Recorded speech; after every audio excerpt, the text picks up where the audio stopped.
Welcome to Amplifying Leadership, a podcast where we talk leadership and all that goes with it, with our guests, wins, tips, and more. My name is Tara Lehman, and I am a partner, coach, and consultant at Twin Life Coaching and Business Services, of which Amplifying Leadership is a division. For our leadership clients, we love to support you through this podcast, tools, coaching, and more as part of our leadership services.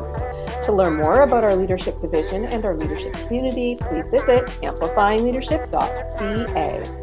Today, I am welcoming Danielle Levy, founder and CEO of the Boardroom League, and also a business coach. Welcome to the show. Thank you for having me. Of course, it's great to have you on here. So why don't you help our audience understand your leadership story or how you developed into a leader? Absolutely. So I came up in digital consulting and on the ad agency scene and ended up at graduate school, knowing that I didn't want to go back where I had been, but not really sure of my next move. And the time period that I was working in, I was actually given a huge amount of responsibility very, very early on in my career, which really set the precedent for the pace and the level at which I was working for the duration of my career. After graduate school, I had a happenstance introduction with a real key figure in my career, who was incredibly successful, which immediately forced me into these new types of leadership roles, which was the best blessing that I ever could have asked for. And that was almost 10 years ago. Oh, wow. Yeah, almost 10 years ago. And I've been just very fortunate. It's been one opportunity after the next. Wow. Congratulations on all of that. Thank you. That's exciting. And sometimes we do get thrown into leadership too, right? A lot of leaders out there are thrown into it because suddenly everything just happens and comes at you. What were some of your challenges in the beginning of your leadership journey, especially if you were, I don't like to say thrown into it, but some cases that's what it feels like. Yeah, I think there were two defining moments for me. When I was first thrown into a leadership position, it was very early on in my career, and I was forced to, and I was forced. I mean, I was put in the position, I wasn't actually forced, to be the leader for a very experienced team. And that was incredibly intimidating. They were significantly older than I was. They were using much bigger words than I knew what they were. They were talking about all of these strategies. And here I was the one in charge. And how was I going to be successful? And so I experienced that in my 20s. Post-graduate school, I felt it again because I had all of the managerial experience. I had the leadership experience, but all of a sudden I was in a new industry. And so while I was very senior with some of my skills, I was actually quite junior in some of my other skills. And what got me through that next phase was just the transparency by which I was leading, what I could do, what I couldn't do, where I needed to get back to people with help, where I needed to reach out to my network. I was certainly stretching myself, but a lot of times in fast-paced environments, you have to know everything all at once. And obviously that's just not possible. So it's almost like, twice in my career, I was that entry level or junior level person, figuring out how to be a leader. Yeah. And that's interesting too, because that first team being so experienced and even having age on you could be very intimidating, and that's what happens sometimes when you get thrown into it. So let me ask you, when you got thrown into it, or we won't say forced because, right, that never actually happened. We have choice, but we do get thrown into it occasionally. When you first got thrown into it and you felt really intimidated, how did you, reach out to that team in a way that they responded positively to you? Or did you have a little struggle with that? I think it was organization, and kind of fake it till you make it type of confidence that got me through. It was making sure that I felt confident in the plans that were being put in place. It was making sure that people were accountable. It was, always making sure they were meeting minutes and action items and agendas put forth, and really just trying to present in a really buttoned up kind of way so that I had the facts there. And it wasn't, oh, do we remember it this way or do we remember it that way? Or, oh, you said you would get it done at some point, or, it was, even though I didn't have the confidence in my leadership skills, to have the confidence in other area of the business, just as someone that was a solid professional that was doing her job the best that she could do it. Mm-hmm. And it sounds like you used almost structure to help with that. Is that where you were going with that? Yeah. Yes. Yeah.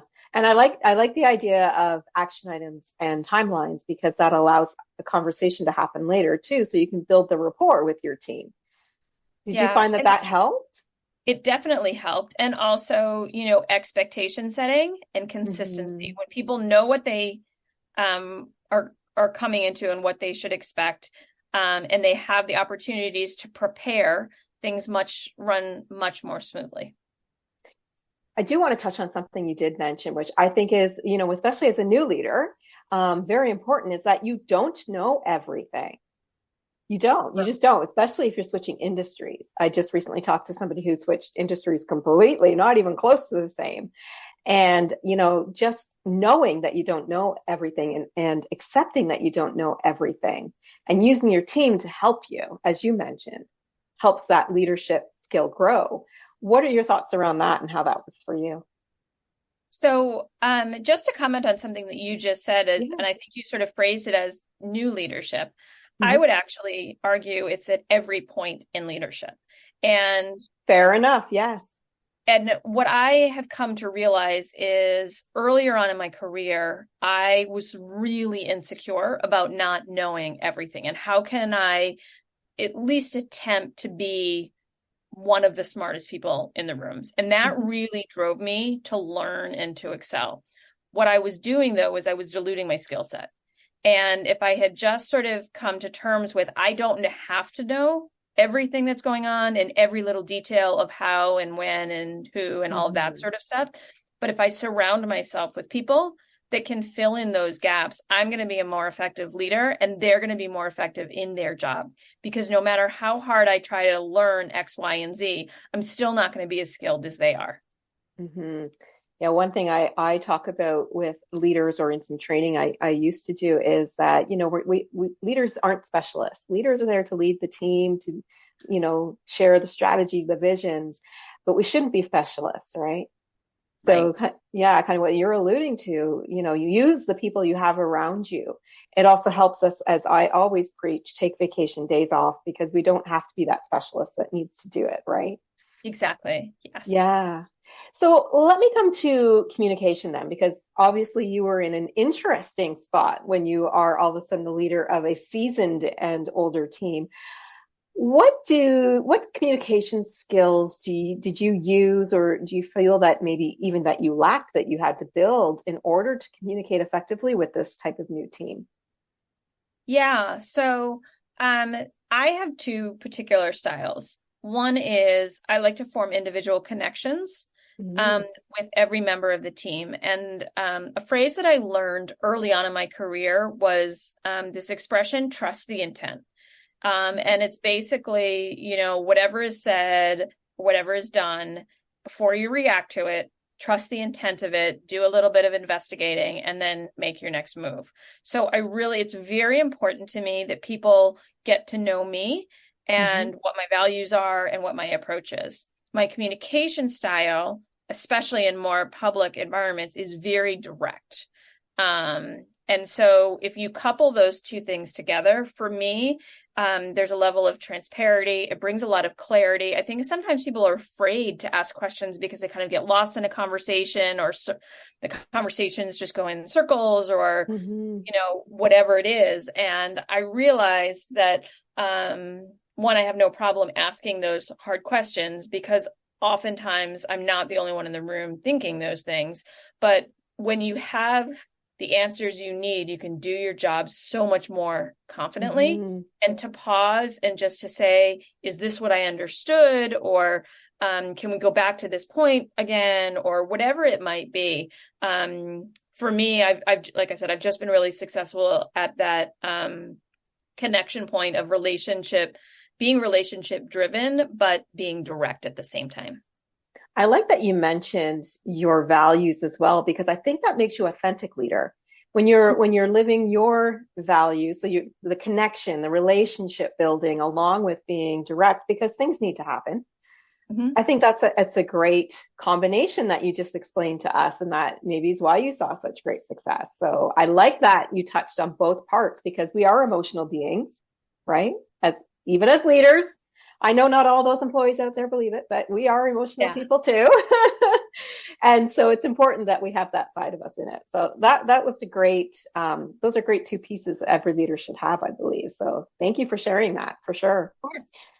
Is there any other types of communication, since you have worked and even led various age groups, and we all know that there's the Gen Z and there's millennials and baby boomers and all that kind of stuff. Do you feel that there are different ways that we have to communicate depending on, I'll call it age group, not necessarily the right words, but, baby boomers versus millennials, for example? I haven't experienced it specific to age groups. Mm-hmm. I have experienced it based on expertise. Okay. For example, many years ago, I was the operations director for a digital design agency. And so you can picture a studio environment, no, cubicle, just like a real open studio floor space. And you quite literally had your developers sitting next to your copywriters, sitting next to your designers.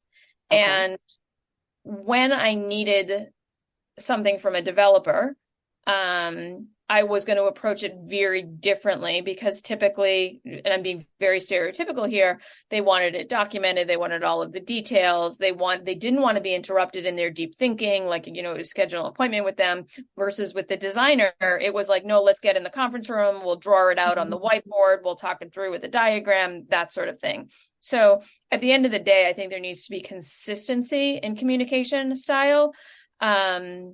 But again, like looking at who is consuming that information and how are they going to best receive it. So,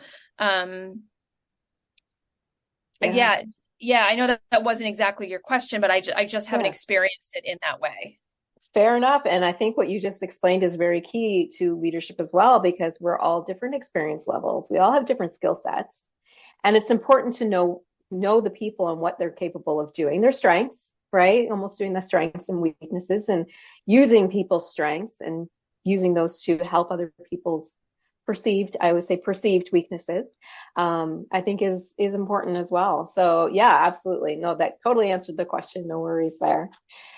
Is there any major obstacles that you do see in your industry, or just in general when it comes to leadership, that you see we're all still facing, that maybe we need to start to think differently about?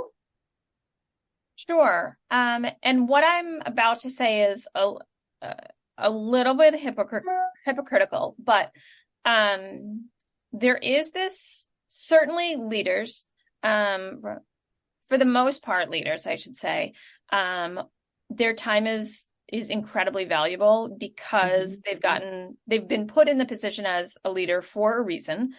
They probably have a higher billable rate than maybe some of the doers.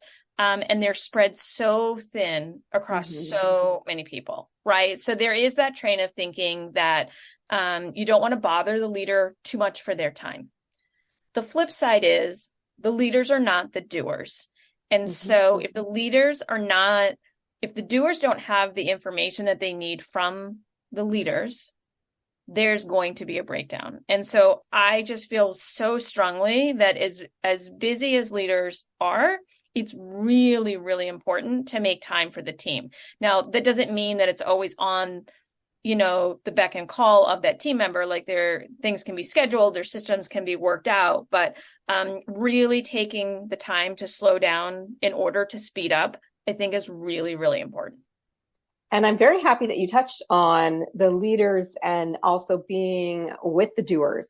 In some respect, you're right. I mean, everybody's time is valuable, including the doers, but like the leaders are very, very spread thin. But it is so important for the doers or the employees to see the leader and for the leader to be there, quote unquote, on the floor once in a while and sharing the vision. So how do you handle that? Like, how do you make sure that your employees or even other employees that maybe not direct to you, how do we ensure that they know that as the leader, we're there for them, that we want to hear from them? Yeah, I mean, I think it's company culture to me is everything, whether it's in person or in a remote environment. It's about creating safe places. It's about creating predictability. It's about sharing mission and values and yeah, just being really authentic was the word that you used earlier. Yeah. So what do you think? Now you've got me thinking about culture because I love when companies have good cultures. What do you think are a couple of the key things a culture should have so the employees feel like they belong there and they're not just, clocking in and clocking out, but that they feel that they're part of an organization? A couple of keys maybe that need to be in the culture. Yeah. Um, Clearly defined and published. And I have quite literally I've worked for companies that will write down what I was about to say was their mission and values, and hung them up and then they collect dust. That is Yeah.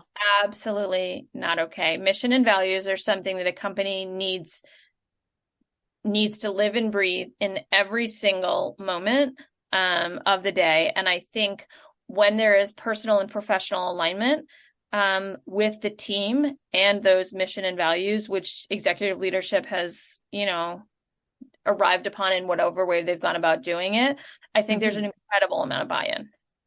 I would have to agree. And it's funny that you say that those signs collect dust. Many, many moons ago, when I first started out, I worked for a company. I didn't even know what the values or mission or vision was.